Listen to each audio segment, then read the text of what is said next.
Susan Stone's art classes are not just a place to go make art. People also come for the compelling experience of having conversations with her and hearing her talk about life. And imagine to place in picture something that's not in front of you.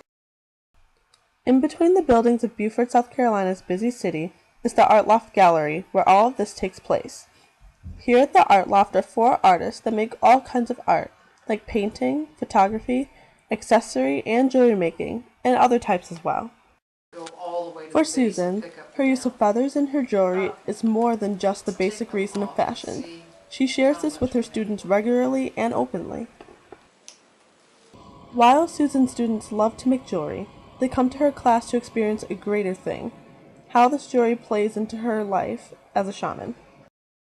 Here at the gallery, we started this co-op about a year ago, and the space became available, and at that time 5 women artists all kind of converged on the scene, and all of us having unique abilities. I came to the art community without any body of work because I'd been a gardener and I've been a kitchen designer and I've done all these different things, but I didn't have a body of artwork, so I came in empty and had to create something. And I've always painted, I've always drawn, but I had been collecting these feathers and I knew I could do something interesting with them. And I just have been coming up with all these different ideas on what to do with the feathers. And I just don't want to see them disrespected. I don't want to see the birds disrespected. And what was happening is that the hunters were coming onto the plantation, cutting the meat out of the birds and then throwing them away. So in native culture, you use every bit of something. If you take something, you have to use all of it. You have to in some way give something back. And that ties into the shamanic life that I have. And as a shaman, shamanism is all about respect, and it's all about inclusivity. There's no dogma attached to it. It's not a religion.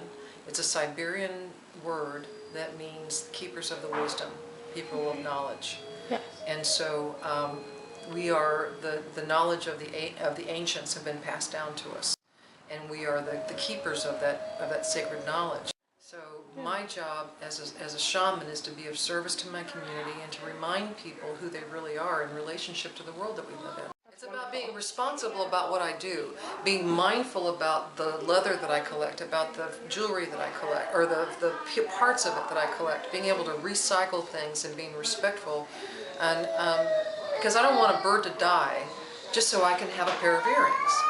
But if a bird is dead, instead of being thrown away into the trash, it could live on forever in a pair of earrings. Shamanism for me started as a child, just because I felt more at home in the tops of a tree than I did in my own bedroom. I had kind of an unhappy upbringing, and I was an abused child. And so in order to escape the abuse and the chaos that was in my house, I would go to the treetops. And it was in the treetops that I knew God. And I knew everything. I was a part of all of those things around me. But it was in my family that I had religion forced upon me, and I didn't feel God there. You know, I didn't feel God in the middle of the you shalls and shall nots and you better or you're burning in hell, and I didn't find God or feel it there. You know, where I felt it was in the whispering of my name on the wind and the support of my body on a limb.